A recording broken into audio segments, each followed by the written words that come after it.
Hey guys, welcome back to Telltale. I'm Emily. That's Henry hanging out on my couch. So you'll probably see the kitties running through, but I wanted to talk about a book that I just finished reading that has been a phenomenal read. I was blown away by it. It's a nonfiction of all things, and of all things, I found it in the home and gardening part of the bookstore.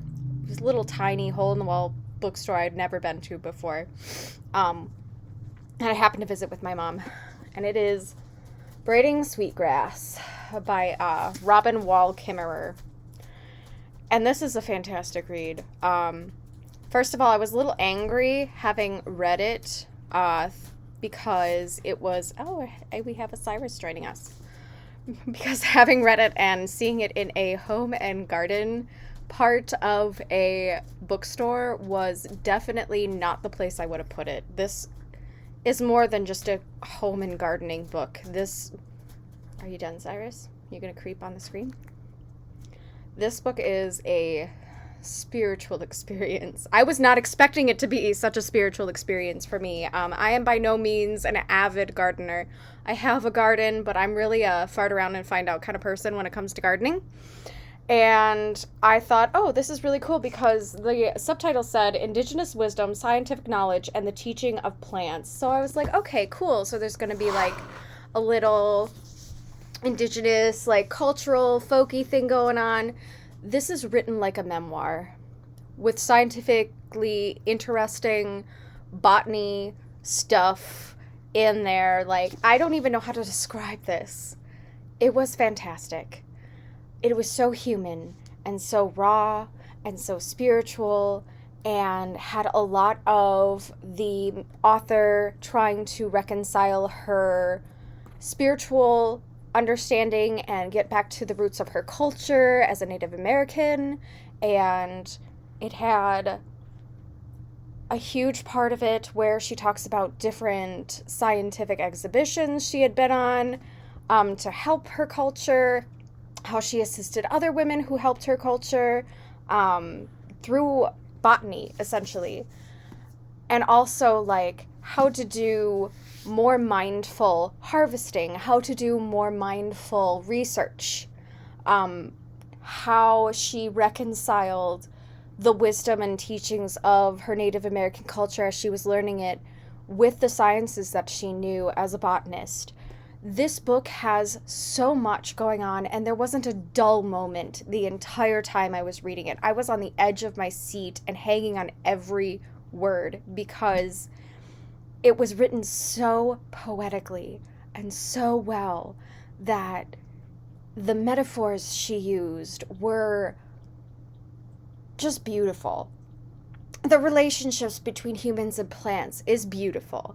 And how she just builds it into this beautiful work was fantastic. Each chapter is kind of like a little mini story. Some of them do interconnect.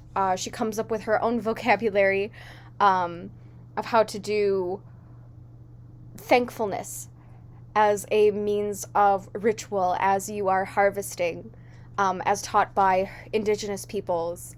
She does this beautiful homage to motherhood and trying to be a good mother, and how Earth is also a good mother.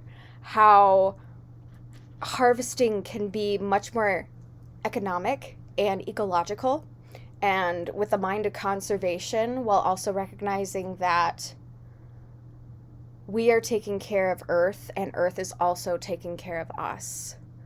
But there's also so much science to it, like exhibitions she's been on and the teaching of these plants that she teaches to her students, people she's helped with their thesis, and the different things that she has learned not only through the spiritual lens that she has as an indigenous person, but also through the scientific lens, and how to marry the two.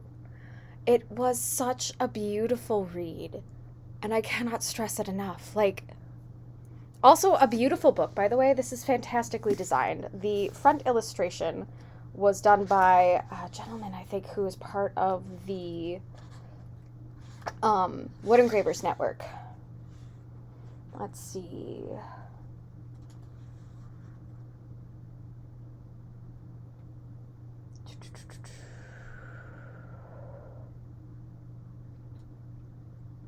cover design by Mary Austin Speaker, and the cover art by Tony Dreffel. So this illustration of the braided sweetgrass is beautifully done, printed onto this gorgeous, gorgeous hardcover.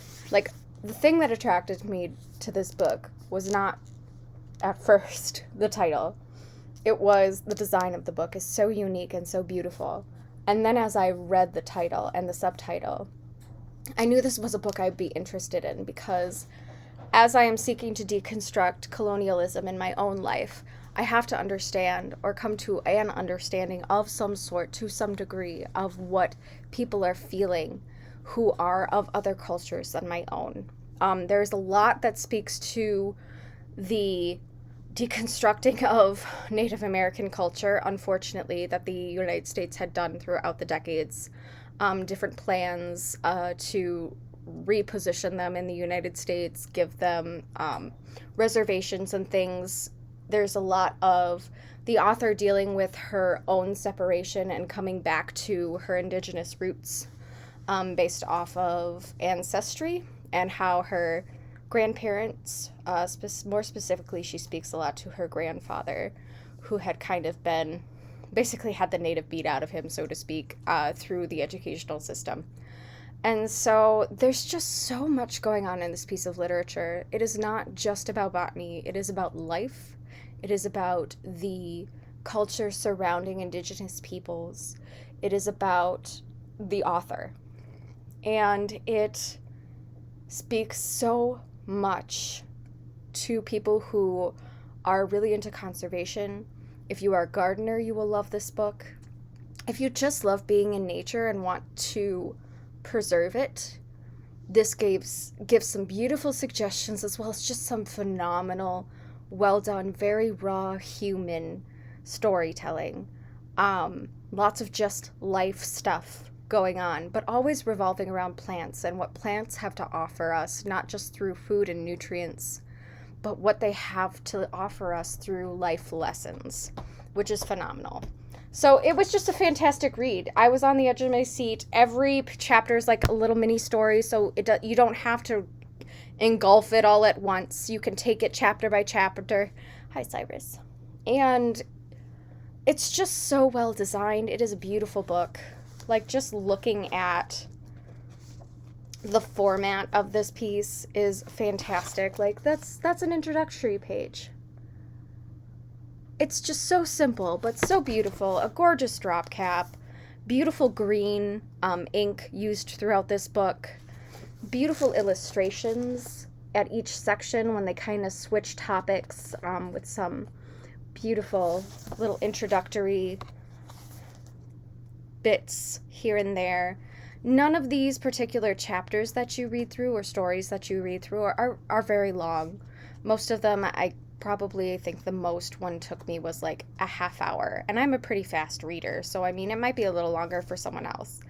But it is just a beautiful piece of literature from a person who is looking at life more holistically than just through the lens as a scientist, and just through the lens of a Native person, and just through the lens of a woman living in the United States.